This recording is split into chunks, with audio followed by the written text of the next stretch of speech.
ورحم الله من قرأ الفاتحة.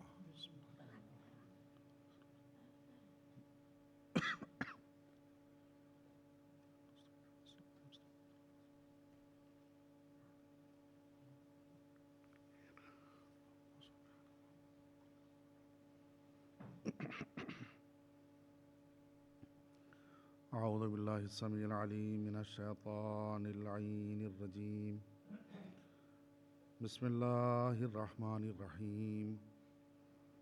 الحمد لله رب العالمين والعاقبة للمتقين والجنة للموحدين والنار للملحدين والصلاة والسلام على سيدنا ونبينا بالقاسم محمد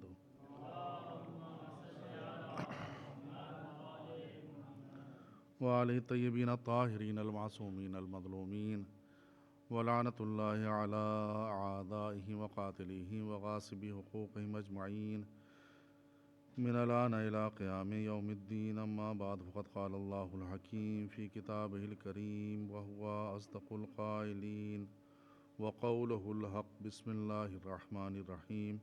وَلَقَدْ آتَيْنَاكَ سَبْعًا مِّنَ الْمَثَانِي وَالْقُرْآنَ الْعَظِيمَ. صلوات پڑھیے محمد وعلیہ.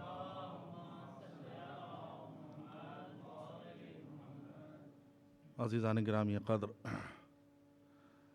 پروردگار عالم قرآن کی اس آیت میں پیغمبر سے یہ ارشاد فرما رہا ہے کہ ہم نے آپ کو 7 آیتوں والا حمد دیا جو دہرایا جاتا ہے، اور اس کے ساتھ ساتھ قرآن مجید بھی عطا کیا ہے. حمد کی عظمت اور فضیلت تھی کہ اس کو الگ سے بیان کیا پروردگار نے کہ حمد بھی نازل کیا، جبکہ حمد قرآن کا حصہ اور اس کا جز اور اس کا پارٹ ہے، کوئی الگ سے نہیں ہے، اسی کا حصہ ہے. لیکن پروردگار عالم نے یہ کہا کہ ایک طرف تو قرآن دیا ہے اور اس کے ساتھ ساتھ وہ 7 آیتیں بھی دی ہیں جسے حمد کہا جاتا ہے، جو دہرایا جاتا ہے، جو ریپیٹ کیا جاتا ہے. اور اگر یہ آیا کہ جائے کہ تکرار جس کی ہوتی ہے یا جس کو دہرایا جاتا ہے یا جس کو ریپیٹ کیا جاتا ہے، تو 7 کو اگر ریپیٹ کیا جائے گا تو 14 بنتے ہیں. سورہ الحمد کے ذیل میں گفتگو ہو رہی تھی اور ان کی آیتوں میں کیا بیان کیا جا رہا ہے، اس سلسلے میں آپ کے خدمت میں کچھ نہ کچھ باتیں پیش کی جا رہی تھیں. کچھ مسائل اور مسئلے یا سوالات بھی آتے رہتے ہیں جو ہوتے رہتے ہیں.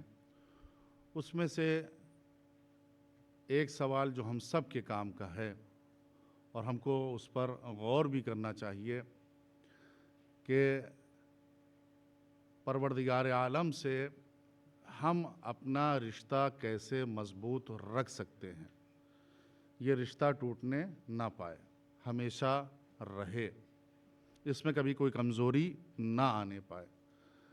تو اس کا ایک بالکل ظاہری طور سے اگر جواب ہے تو جواب یہی ہے کہ پروردگار عالم کے حکم کو مان کر، اس کی اطاعت کر کے، اس نے جو کہا کہ یہ واجبات کی لسٹ ہے، اس پر تم عمل کرو، یہ حرام ہے، یہ گناہ ہے، اس سے بچو. پروردگار اتنے پر راضی ہو جاتا ہے. اس نے کوئی ہم کو بہت لمبی چوڑی لسٹ نہیں دی ہے کہ اس نے کہا ہو کہ یہ کرنا ہے، یہ کرنا ہے، یہ کرنا ہے. اس نے کہا کہ ہم سے رشتہ کو برقرار رکھنا ہے تو یہ کرنا ہے اور یہ نہیں کرنا ہے. تمہاری زندگی بس اسی دونوں کے درمیان گزرے. جب واجب کرنا ہوگا تو خود بخود اللہ کا خیال ہوگا، اور جب حرام سے بچو گے، گناہ سے بچو گے، تو اپنے آپ اللہ ہی کا خیال آئے گا. تو یہ رشتہ جو ہے وہ بنا رہے گا. کیوں؟ اس لیے کہ جب انسان کوئی واجب کام کرتا ہے تو کس کا خیال آتا ہے؟ اللہ کا خیال آتا ہے. اور جب معصیت یا گناہ سے بچتا ہے تو کس بنا پر بچتا ہے؟ کہ ہم نے آنکھیں بند کر لی، ہم نے کان بند کر لیے، ہم نے زبان کو بند کر لیا، نہ آنکھ سے یہ کریں گے، نہ کان سے یہ کریں گے، نہ زبان سے یہ کریں گے، نہ ہاتھ سے پیر سے یہ کریں گے. کیوں نہیں کریں گے؟ اس لیے کہ اللہ. یعنی ہمارے دل میں ہر وقت جو رچا اور بسا ہو وہ کون ہو؟ اللہ ہو۔ تو اگر ہمیں رشتے کو مضبوط رکھنا ہے تو صرف ہم یہ سوچیں کہ اللہ ہے جو ہمیں دیکھ رہا ہے، جو حاضر بھی ہے اور ناظر بھی ہے، وہی حاکم بھی ہے، وہی شاہد بھی ہے، وہی قاضی بھی ہے، وہی ہماری گواہی دینے والا بھی ہے کہ تم نے کیا کیا ہے۔ اب مسئلہ یہ ہے کہ اطاعت کرنا ہے، رشتے کو مضبوط رکھنا ہے، تو کیسے ہم اللہ کو مانیں؟ جتنا ہمارا ایمان اور عقیدہ اللہ کے اوپر مضبوط ہوگا اتنی ہی ہماری اطاعت بڑھتی جائے گی، اتنی ہماری فرمانبرداری جو ہے وہ بڑھتی جائے گی، اتنا حکم ماننے کا جذبہ بڑھتا جائے گا۔ ہم سب سے پہلے اپنے اللہ کو سمجھیں اور سمجھنے کی کوشش کریں کہ اللہ ہے۔ اب قرآن مجید میں اگر آپ دیکھیں کہ قرآن مجید میں اللہ کو سمجھنے کے لیے الگ الگ الفاظ استعمال ہوئے ہیں۔ کہیں تتفکرون آیا ہے، کہیں یتفکرون آیا ہے، کہیں یعقلون آیا ہے، کہیں تعقلون آیا ہے، کہیں یعنی عقل کی بات ہوئی ہے، کہیں فکر کی بات ہوئی ہے، کہیں بلکہ ایک لفظ اور بڑھا کر کہا گیا ہے تدبر، افلا یتدبرون القرآن ام علی قلوب اقفالها، یہ قرآن پہ کیوں غور و فکر نہیں کرتے ہیں کہ ان کے دلوں کے اوپر تالا پڑا ہوا ہے۔ تو اللہ کو سمجھنے کے لیے قرآن مجید نے کہیں فکر کا لفظ استعمال کیا ہے، کہیں تدبر کا لفظ استعمال کیا ہے۔ اب ہماری اردو میں جو ہے وہ پریشانی ہے کہ الفاظ نہیں ہیں، ہم دونوں میں ہی ایک لفظ استعمال کرتے ہیں۔ جہاں فکر کی بات آتی ہے وہاں بھی کہتے ہیں کہ سوچنا، سمجھنا، فکر کرنا، غور و فکر کرنا۔ تدبر کو بھی ہم اسی کا ترجمہ کرتے ہیں کہ غور و فکر، لیکن دونوں کے معنی قرآن مجید میں الگ الگ ہیں۔ فکر کرنا جہاں پر کہا گیا ہے اس کے معنی الگ ہے اور اس کی مناسبت سے ہے، اور جہاں پر تدبر کہا کرنے کے لیے کہا گیا ہے، جسے ہم کہتے ہیں غور و فکر کرنے کے لیے کہا گیا ہے، اس کے معنی الگ ہیں۔ ہم بہت تفصیل میں نہیں جائیں گے، ہلکے ہلکے اشارے کر رہے ہیں تاکہ آپ کے ذہنوں میں یہ بات آ جائے کہ قرآن مجید میں جو لفظ استعمال ہوئے ہیں وہ بے تکے نہیں ہیں، کہ جیسے ہماری باتوں میں جو ہے بے تکا پن ہوتا ہے۔ اگر کہیں اس نے فکر کا لفظ استعمال کیا ہے تو کچھ اور معنی ہوں گے، کہیں تدبر کا لفظ استعمال کیا ہے تو وہاں کچھ اور چاہتا ہوگا، اور جہاں تدبر کا لفظ استعمال کیا ہے قرآن میں تو وہاں کہا ہے ام علی قلوب اقفالها، کیا ان کے دلوں کے اوپر جو ہے کیا تالے پڑے ہوئے ہیں؟ لہم قلوب لا یفقہون بہا، ان کے پاس ایسے دل ہے جس میں سمجھ میں تفقہ کی بات آ گئی یہاں پر۔ یہ سب ہم جو ہے ترجمے اگر اردو میں کریں گے تو سمجھنے ہی کی بات کریں گے، سمجھنا، سوچنا، یہی ہمارے پاس دو تین الفاظ ہیں جو گھیرتے رہیں گے۔ تو یعنی کیا مطلب ہے کہ اگر دلوں پہ تالے پڑے ہوں، یعنی قرآن مجید یہ کہنا چاہتا ہے کہیں کہیں اللہ کا وجود عقل سے سمجھا جاتا ہے، کہیں کہیں دل سے سمجھا جاتا ہے۔ توجہ فرمائیے گا، بہت گہری بات نہ ہو جائے، ورنہ یہ نہ کہا جاتا کہ ان کے دلوں کے اوپر تالے پڑے ہوئے، کیوں قرآن کے اوپر کیوں غور و فکر نہیں کرتے؟ قرآن یعنی کیا مطلب ہے؟ یہاں پر کچھ باتیں دل سے مل نہیں ہیں۔ ہم کہتے ہیں نا کہ ان کا ہم سے دل ملتا ہے، یہ بات میرے دل پہ لگ گئی، عقل میں نہیں کچھ بات ہے، عقل سے دوستی نہیں ہے، وہ ہمارا ان سے جو ہے دل، ہمارے دل کی بات آپ نے کہہ دی، تو اس کا مطلب ہے کوئی رشتہ دل سے بھی ہوتا ہے اور کوئی رشتہ جو ہے وہ عقل سے بھی ہوتا ہے۔ قرآن مجید اگر ہم کو چانس ملے، موقع ملے، اور ملنا چاہیے زندگی میں، کم سے کم ایک دفعہ اس کا ترجمہ اور ٹرانسلیشن ہم کو پڑھنا چاہیے، ورنہ ہمارے مسلمان اور شیعہ ہونے کا فائدہ کیا ہوگا کہ یہ الگ الگ ڈیفرنٹ لفظ کیوں استعمال کر رہا ہے، کہیں تفکر، کہیں تدبر، کہیں تعقلون، کہیں یتفقہون، کیوں، اسے کیا معنی ہیں؟ ہر جگہ کچھ نہ کچھ آپ کو ملے گا کہ یہاں پر یہ لفظ استعمال کیا ہے اس لیے۔ جہاں یہ کہا کہ ہر فرقے میں سے، ہر گروپ میں سے، ہر شہر میں سے ایک انسان کو چاہیے فلولا نفر من کل فرقۃ طائفہ لیتفقہوا فی الدین، تاکہ دین کے بارے میں جا کر وہ غور و فکر کریں۔ ہم بس وہ غور و فکر کے پیچھے پڑے ہوئے، اس کے علاوہ ہمارے پاس کوئی لفظ نہیں ملتا۔ تو قرآن مجید یہاں سمجھانا چاہتا ہے کہ الگ الگ چیزیں ہیں جن کو اب اللہ ہی کو جتنا ہم سمجھ لیں گے، تو اب ہم یہ کرتے یہ ہیں کہ اللہ کو سمجھنے کے لیے سب سے پہلے اگر دیکھیں تو ہمارے پاس دنیا ہے جہاں سے ہم اللہ کو سمجھ سکتے ہیں، اپنا نفس ہے جہاں سے ہم سمجھ سکتے ہیں۔ نہج البلاغہ میں مولا متقیان جو بہترین بات کہہ رہے ہیں وہ اول الدین معرفہ کہہ رہے ہیں۔ معرفت کا کیا مطلب ہے؟ یعنی اس کی پہچان، معرفت ہو جائے، عرفان ہو جائے، شناخت ہو جائے۔ اول الدین، دین کی ابتدا جو ہے معرفت خدا سے ہوتی ہے، یہ مولائے متقیان کہہ رہے ہیں۔ اب اسی ہم جو ہیں پھر قرآن مجید میں آتے ہیں۔ جناب ابراہیم نے بہت کچھ سمجھانے کی کوشش کی ہے اللہ سے رشتہ کتنا مضبوط ہو، جتنا ہمارا ایمان، اتقان، اعتقاد ہوگا اللہ کے اوپر، اتنا ہمارا رشتہ جو ہے مضبوط ہوگا اور ہمارا یقین بڑھتا جائے گا، کامل یقین ہمارا ہوتا جائے گا۔ بس اس کی وہ دیکھ رہا ہے، وہ سن رہا ہے۔ ایک جگہ تیسرے پارے میں جب یہ آتی ہے بات کہ جب نمرود سے گفتگو ہوئی ابراہیم کی، تو ایک دفعہ جناب ابراہیم نے یہ کہا نمرود سے کہ میرا خدا مشرق سے سورج نکالتا ہے، ایسٹ سے نکالتا ہے، تم ویسٹ سے نکال دو پلٹ کے، اگر تم خدا ہو تو۔ مشرق مغرب کی بحث ہونے لگی، ایسٹ اور ویسٹ کی ہونے لگی۔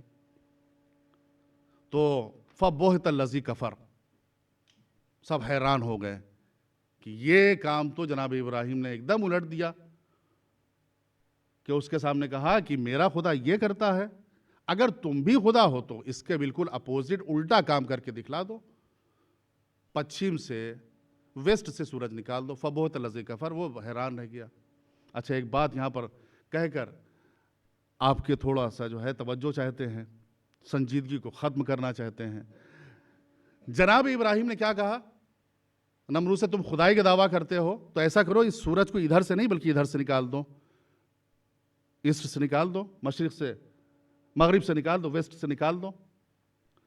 نہیں، بات کوئی کہنے ہمارے اس میں ہے ہی نہیں، وہ چپ ہو گیا۔ فبہت بالکل حیران رہ گیا۔ اب اگر تاریخ میں کوئی ایسا بندہ ہم کو مل جائے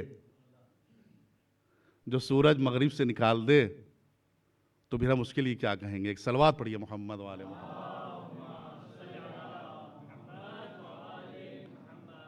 خدائی کی بات ہو رہی تھی نا، خدائی کی، ہم تمہاری خدائی مان لیں گے اگر تم ویسٹ سے یہ کام کر دو گے، لیکن اگر کوئی تاریخ میں علی جیسا انسان نکل آئے جو ڈوبے ہوئے سورج کو پلٹا دے، لوگ خدا مان لیں لیکن وہ پھر سبحان ربی الاعلیٰ و بحمدہ کہتا رہے، یہ ہے اول الدین معرفت۔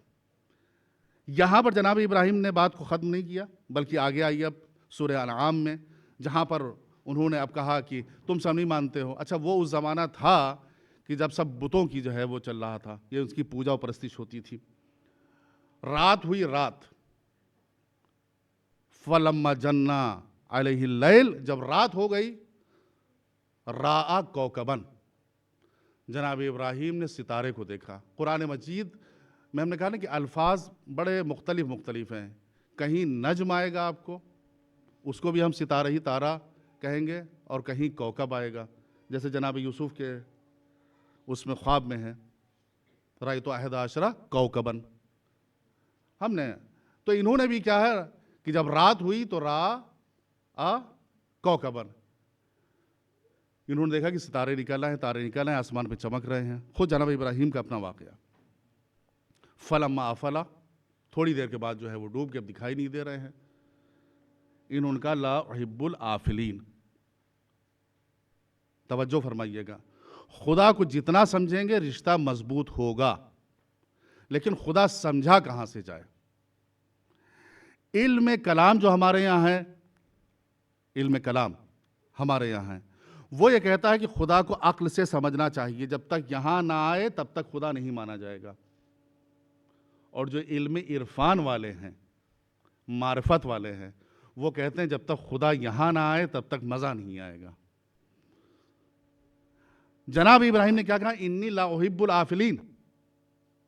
بات یہ ہے کہ ستارے کو دیکھا، تھوڑی دیر نکلا رہا، 2 گھنٹے بعد ڈوب گیا، تو انہوں نے کہا دیکھا ڈوب گیا، ختم ہو گئی بات، لیکن انہوں نے کہا احب، میں ڈوبنے والوں کو پسند نہیں کرتا ہوں۔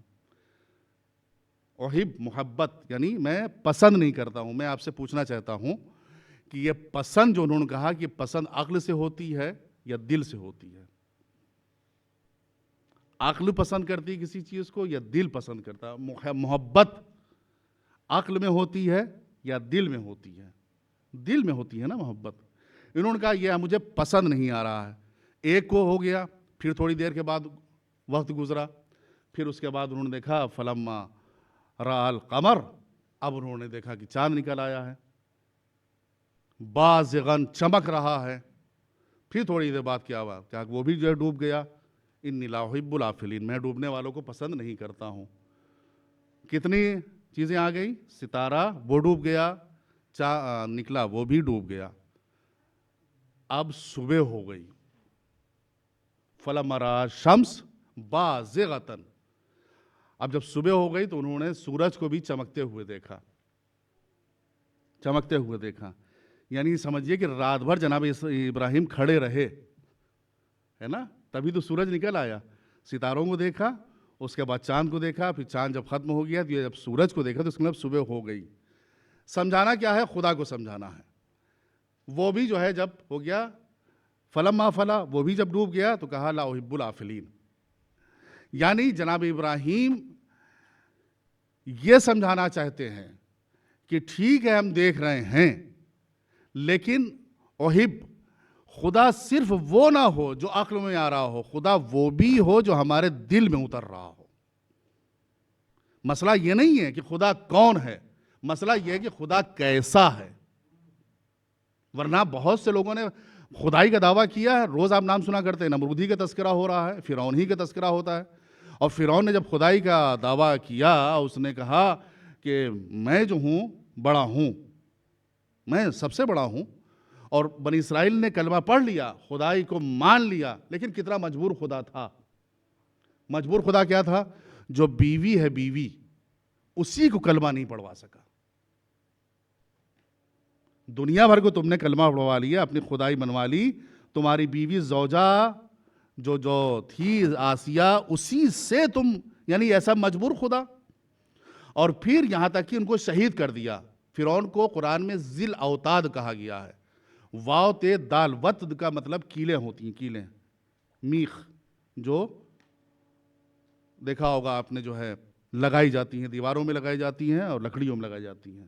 ذی الاوتاد کیا کہ ان کو لٹا کر جناب، یعنی اپنی بیوی کو لٹا کر ان کے جسم کے اوپر اس نے وطد، کیلوں کو نصب کر دیا، اور پھر ان کی شہادت ہو گئی. تو ابراہیم یہ کہہ رہے ہیں کہ ہمیں پسند ہمارے اس پر اترنا چاہیے، دل میں بھی آنا چاہیے. یہاں پر خدا کی بات تھی، لیکن جب کبھی جو ہے جھگڑا ہوا موت کے بارے میں کہ موت جب سمجھ میں نہیں آ رہی ہے، تو وہاں پر بھی جناب ابراہیم نے کہہ دیا رب پروردگار کیف تحیی الموتی، یہ مر رہے ہیں لوگ، ان کو کیسے تو زندہ کرے گا؟ تمہیں نہیں اطمینان نہیں ہے؟ جواب ہے لیطمئن قلبی اولم تومن، کیا تم ایمان نہیں لاتے ہو کہ میں جو ہے مردے کو زندہ کرتا ہوں؟ انہوں نے صرف سے کہا لیطمئن قلبی، نہیں اطمینان تو ہے، مجھے ایمان ہے، لیکن میں اپنے دل میں اطمینان پیدا کرنا چاہتا ہوں. میں اتنی دیر جو آپ کا وقت لیا صرف یہ سمجھانے کے لیے کہ خدا صرف وہ نہیں ہوتا ہے جس کو عقل کے ذریعے سے پروف کیا جائے. جناب ابراہیم کی جو بھی گفتگو ہے وہ احبو سے کہے تو احبو کا مطلب ہے دل، محبت، پسند میں ہو، اور اس کے بعد جو جسے کہتے ہیں کہ جچ رہا ہو، دل میں اتر رہا ہو وہ خدا. اور اس کے بعد اگر یہ دیکھیں کہ مردوں کو کیسے اس نے زندہ کیا ہے، تو وہاں پر بھی انہوں نے وہی لفظ استعمال کیا ہے، قلبی، میرے دل کو اطمینان حاصل ہو جائے. تو یعنی ہم خداؤں کو دیکھیں کہ خداؤں کی ایک لسٹ بنی ہوئی ہو، لیکن وہ خدا جو ہمارے دل میں چپک جائے جا کر اور جو ہماری پسند بن جائے، وہی اصلی خدا ہوتا ہے. اب یہ معرفت حاصل کیسے ہو؟ یہ معرفت، یہ عرفان، یہ کیسے حاصل ہو؟ ہم اللہ کو اپنے سمجھیں کیسے کہ اللہ ہے؟ اس کے لیے علم ضروری ہے. جب تک علم نہیں آئے گا تب تک ہم اللہ کو سمجھیں گے نہیں. علم کیسے آئے گا؟ علم ہمیں حاصل کرنا پڑے گا. علم کا فائدہ کیا ہوگا کہ ہم اپنے اللہ کو پہچان لیں؟ ہمیں فائدہ کیا ہوگا علم کا؟ علم ہے روشنی، چراغ، العلم نور.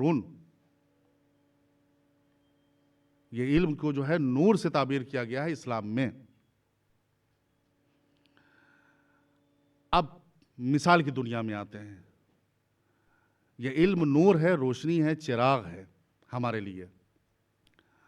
ہم ایک کمرے میں، روم میں لیٹے ہوئے ہیں. اس میں اندھیرا ہے، یعنی روشنی نہیں ہے، یعنی علم نہیں ہے، جہالت پائی جا رہی ہے۔ اس کمرے میں ہم لیٹے ہوئے، لائٹ بند ہے، ہمیں کچھ دکھائی نہیں دے رہا ہے۔ اب لائٹ آن ہو گئی، آ گئی، روشنی آ گئی، ہم نے علم حاصل کرنا شروع کیا۔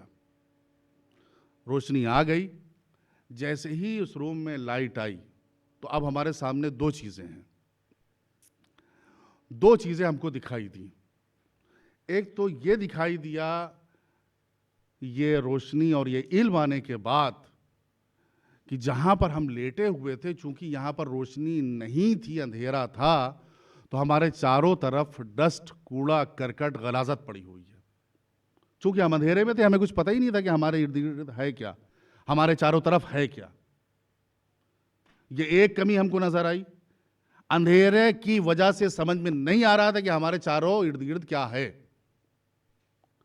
لیکن جیسے ہی علم آیا، روشنی آئی، ویسے ہی ہم نے دیکھا کہ اب یہ سب چیزیں ہمارے ارد گرد تھیں۔ دوسرا ہمیں سمجھ میں آیا کہ جو کمرے میں ہم لیٹے ہوئے تھے اس میں ہر چیز الٹی پلٹی پڑی ہوئی تھی۔ چونکہ اندھیرا تھا، اس لیے جہاں ہمارا سر ہونا چاہیے تھا وہاں ہمارا پیر ہے۔ یہ ہماری زندگی جو ہے یہ ایک کمرہ ہی ہے، اس کو کمرے ہی کی جگہ پہ رکھیے۔ ہم نے دیکھا کہ یہ ساری چیزیں الٹی پڑی ہیں۔ جہاں پر بکس ہونا چاہیے وہاں ہمارے جوتے رکھے ہوئے ہیں، جہاں تکیا ہونا چاہیے وہاں موزے پڑے ہوئے ہیں، جہاں سر ہونا چاہیے وہاں ہمارے پیر ہیں۔ پلٹ دیں مثال، چونکہ زندگی میں روشنی آئی تھی نا، جیسی روشنی آئی ہم نے دیکھا کہ جہاں پر اولاد کو ہونا چاہیے تھا وہاں پر والدین ہیں، جہاں پر والدین کو ہونا چاہیے تھا وہاں پر زوجہ محترمہ ہیں۔ سب رشتے الٹے پلٹے ہیں ہمارے۔ کیوں؟ اس لیے کہ جہالت ہے، روشنی نہیں ہے۔ جو ہمیں حق ادا کرنا چاہیے تھا، جیسے وہ کمرہ بے ترتیب تھا، ساری چیزیں ادھر کی ادھر پڑی ہوئی تھی، ویسے ہی اب ہم یہ زندگی، ہماری لائف جو ہے اس میں روشنی آئی ہے۔ اب ہمیں محسوس ہوا کہ جو حق جس کا ہونا چاہیے تھا، سرہانے ماں باپ کو ہونا چاہیے تھا تو وہاں ہم نے بیوی کو بٹھا رکھا ہے۔ پایتی اولاد کو ہونا چاہیے تھا، وہاں پر ہم نے والدین کو بٹھا رکھا ہے۔ سب چیزوں کو ہم نے ادھر ادھر کر رکھا ہے۔ روشنی نہیں تھی تو کچھ پتا نہیں، دو چیزوں کا پتا نہیں تھا۔ ایک یہ کہ ہمارے ارد گرد کتنا کوڑا کرکٹ، غلاظتیں اکٹھا ہو گئی ہیں۔ روشنی آئی تو پتا چلا یہ ہے، اتنی غلاظتوں کے درمیان ہم تھے۔ دوسری چیز یہ سمجھ میں آئی ہمیں، کیا سمجھ میں آئی؟ کہ جو چیزیں جہاں ہونا چاہیے وہاں پر سلیقے سے نہیں رکھی تھی، الٹی پلٹی چیزیں جو ہیں وہ رکھی ہوئی تھی۔ یہ دو چیزیں ہمیں سمجھ میں آئیں۔ اب ہم کریں کیا؟ چونکہ ہم اس دنیا میں زندگی گزار رہے ہیں، ہم نے سوچا کہ ارے اب کون اس گندگی کو صاف کرے، غلاظتوں کو صاف کرے اور ان چیزوں کو پھر سے ٹھیک ٹھاک کرے، اپنی اپنی جگہ پہ رکھے۔ چپے سے لائٹ آف کرتے ہیں اور سو جاتے ہیں، کمفرٹ زون میں چلے جاتے ہیں۔ یہ ایک خیال آ سکتا ہے ہمارے پاس کہ کون اتنی محنت کرے کہ اس میں جو ہے جھاڑو لگائے، گندگی کو صاف کرے۔ چونکہ علم آ گیا تو روشنی آ گئی تھی، اور چیزوں کو ترتیب سے رکھے، اس کو وہاں رکھے، اس کو وہاں رکھے۔ اس کو کہا کہ آپ فائدہ جو ہے لائٹ آف کرو، چپے سے جیسے پہلے پڑے ہوئے تھے ویسے ہی سو جاؤ۔ ایک صلوات پڑھیے محمد والے ویسے ہی دوبارہ جو ہے ویسے ہی ایک اور آگے آ جائیے، آپ سے کہا جا رہا ہے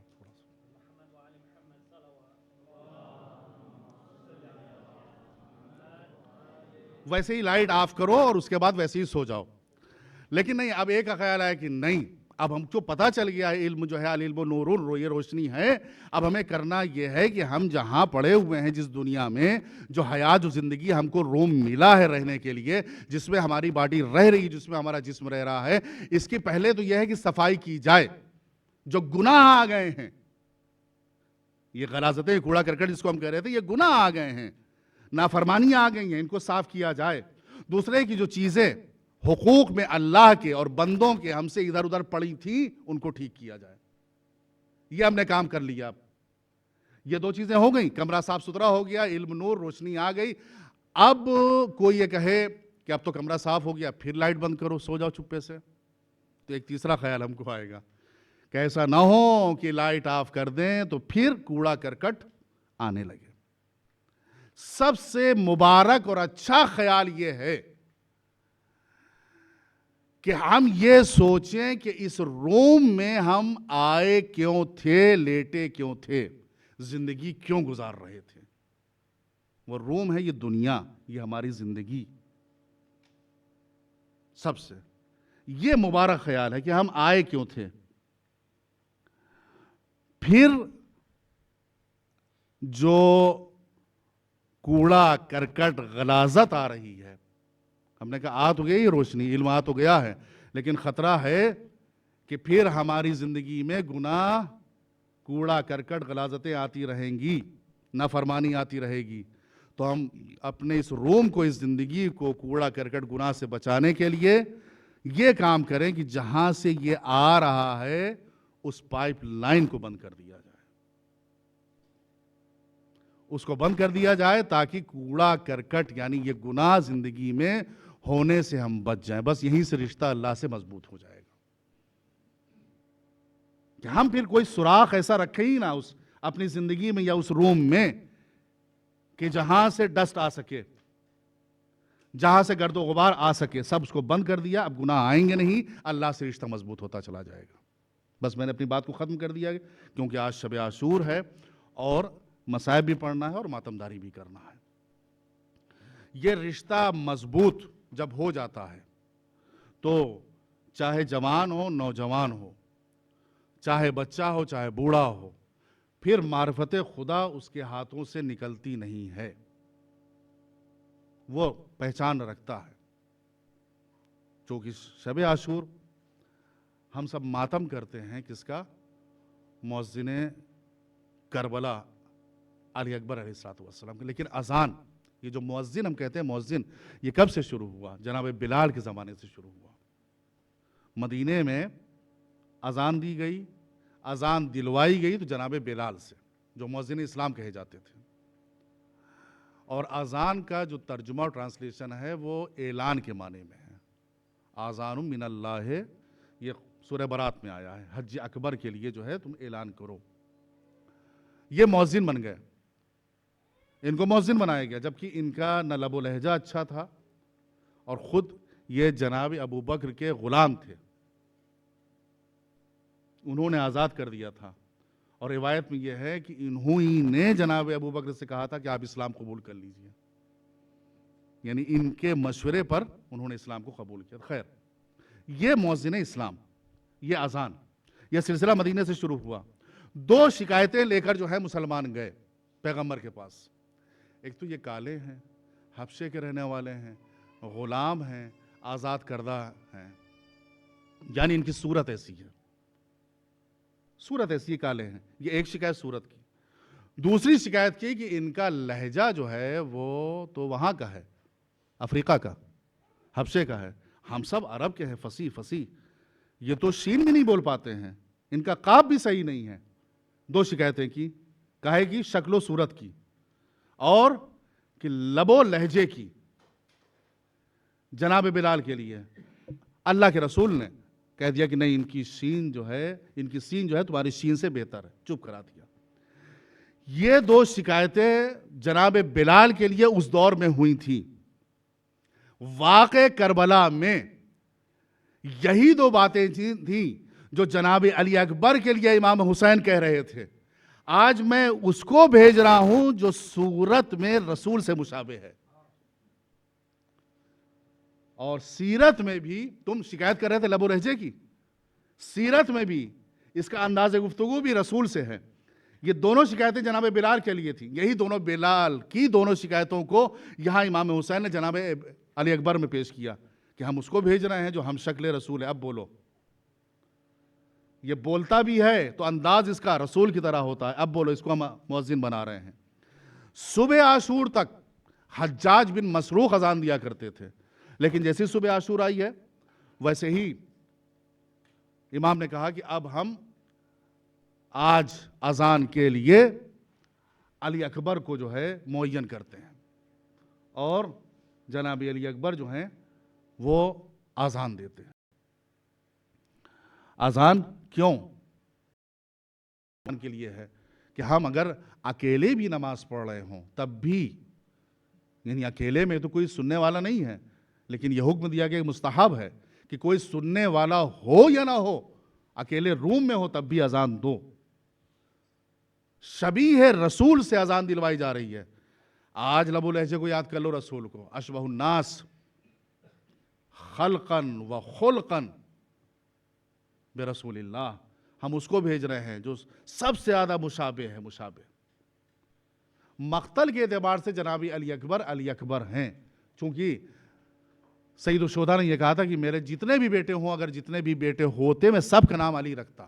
مقتل میں چونکہ 2 بیٹے شہید ہوئے اس لیے ایک کو علی اکبر کہا گیا, مورخین نے لکھ دیا, اور ایک کو علی اصغر لکھ دیا, ورنہ علی ابن الحسین بھی موجود تھے. اب یہ جناب علی اکبر تمنا والدہ موجود ہیں, لیکن جب مرنے کی اجازت لینے کے لیے آتے ہیں تو یہ کہتے ہیں حسین کہ تمہیں تمہاری پھوپھی نے پالا ہے, جاؤ ان سے اجازت مانگو. ان کے پاس آئے, اجازت ملی, جناب زینب نے تیار کیا, جاؤ جاؤ میرے لال جاؤ. بیبیاں سمجھ گئی, جانتی ہیں کہ جو بھی صبح سے گیا ہے وہ واپس نہیں آیا ہے, نہیں آیا ہے واپس. روایت یہ کہتی ہے کہ جب جناب علی اکبر نکلنا چاہ رہے ہیں تیار ہو کر, اور گھوڑا باہر کھڑا ہوا ہے, تو محسوس یہ ہوتا ہے کہ کوئی دامن پکڑ کر علی اکبر سے کوئی کہہ رہا ہے. جب یہ جملہ لکھا گیا کہ دامن پکڑ کے کوئی ہلا رہا ہے, اشارہ کر رہا ہے, تو اتنی تو بات سمجھ میں آ گئی کہ کوئی بڑا ہوتا تو علی اکبر کے بازو کو پکڑتا, شانے کو پکڑتا. اس کا مطلب کوئی بڑا نہیں تھا, کوئی چھوٹا ہے جو علی اکبر کے دامن کو پکڑ کے کچھ کہنا چاہتا ہے. علی اکبر نے دیکھا کون, میری ننھی بہن سکینہ. اٹھایا, اٹھانے کے بعد کلیجے سے لگایا. ایسے علی اکبر برآمد ہوئے کہ مقتل یہ کہتا ہے کہ جیسے زندگی میں کسی کا جنازہ نکل رہا ہو.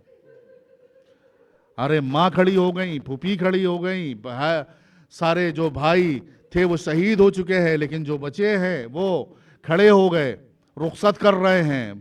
بھتیجے بھانجے جو ہیں وہ سب رخصت ہو رہے ہیں, اور علی اکبر آج جوش و ولولے کے ساتھ میدان کربلا میں آپ ہر سال سنتے ہیں یہ شب عاشور آ گئی. شب عاشور کا مطلب یہ ہے کہ اب حسین ہم سے رخصت ہونے والے ہیں. محرم کی ابتدا میں ہم نے سوچا تھا کہ ارے ابھی تو 10 دن ہیں, دل کھول کے ماتم کر لیں گے, ابھی تو وقت پڑا ہے, لیکن وقت اتنی تیزی سے گزر گیا. مولا حق ماتم ادا نہیں ہوا, ہم سب آپ سے معافی چاہتے ہیں. بہت کچھ سوچا تھا ہم نے, وہ آپ کی خدمت میں پیش نہیں کر سکے. مولا معذرت چاہتے ہیں. مولا ہم نے یہ سوچا تھا کہ دل کھول کے آپ کی عزاداری کریں گے, لیکن وقت نہیں ملا. انشاءاللہ پھر قسمت نے ساتھ دیا تو شب عاشور تک پہنچیں گے. علی اکبر میدان کربلا میں چل رہے ہیں, گئے, اس کے بعد جنگ کرنا شروع کی. جنگ کرتے جا رہے ہیں, لیکن بھوکا اور پیاسا. اب روایت الگ کہتی ہے کہ ایک دفعہ پلٹ کے علی اکبر آتے ہیں, اور آنے کے بعد اپنے بوڑھے باپ سے صرف ایک فرمائش کرتے ہیں. سوچئے اگر ہمارا فرزند ہم سے کوئی فرمائش کرے تو ہم بے چین ہو جاتے ہیں, ہم تڑپ جاتے ہیں, ہم تلملا جاتے ہیں کہ کس طریقے سے اپنے بچے کی فرمائش کو پورا کر دیں. ہائے حسین کتنا غریب ہے, ایک بوڑھا باپ ہے, ایک نوجوان آیا ہے, اور آنے کے بعد کہہ رہا بابا ارے ایک قطرہ آب اگر مل جائے تو میں کشتوں کے پشتے لگا دوں. لیکن کتنا مجبور ہے یہ حسین, کہتا ہے آؤ میرے قریب آؤ, اپنی زبان کو لاؤ, میری زبان میں رکھ دو. علی اکبر نے جیسے ہی کیا, ارے کہا بابا آپ کی زبان تو ہم سے آدھا خشک ہے. دوبارہ کربل کے میدان میں آئے, ارے حیدری شجاعت دکھلا رہے ہیں, تلوار چل رہی ہے, ارے زخمی شیر ہے, حسین کا پالا ہوا ہے, تلوار چل رہی ہے, زخموں سے چور ہوئے زمین کربلا پہ تشریف لائے.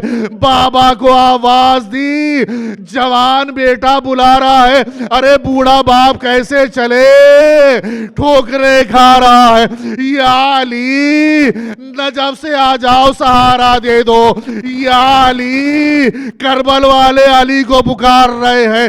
ارے ٹھوکر کھاتے ہوئے یہ بوڑھا باپ پہنچا تو روایت یہ کہتی ہے کہ ارے تھوڑی دیر لگ گئی حسین کو علی اکبر کے سرانے پہنچنے پر، لیکن اس سے پہلے دیکھا ایک بی بی چادر اوڑھے بیٹھی ہوئی ہے۔ ارے حسین کو تعجب ہوا کہ کون بی بی ہے جو میری زندگی میں ارے علی اکبر کے سرانے پہنچ گئی؟ کہا کون؟ ایک دفعہ زینب نے کہا بھیا تم نے پہچانا نہیں، میں زینب ہوں۔ ارے حسین تڑپ گئے، علی اکبر کو بھول گئے۔ کہا زینب جاؤ جاؤ خیمے میں چلی جاؤ، میری زندگی میں خیمے سے باہر نہ نکلو۔ ارے اتنے پردے کا خیال، ارے واپس چلی جاؤ۔ زینب چلی گئی، علی اکبر کے سرانے بیٹھے، بیٹا کیا حال ہے؟ کہا ارے یہ نیزے کی انی پریشان کر رہی ہے۔ ایک دفعہ حسین وہ امتحان دے رہے ہیں جو آج تک کسی نے امتحان نہیں دیا۔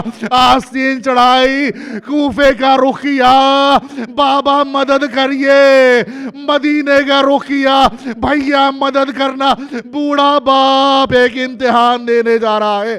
ارے زخم علی اکبر میں جیسے ہی ہاتھ ڈالا نیزے کے ساتھ انی نکل آئی۔ علی اکبر نے دونوں ہاتھوں کو اٹھا دیا، بابا خدا حافظ، بابا خدا حافظ، دادا جام کوثر لے کر آ رہے ہوں گے۔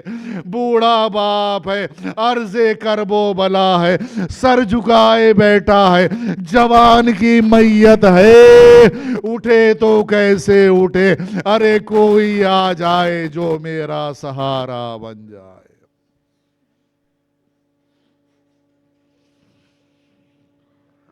ماتم حسین ابن علی۔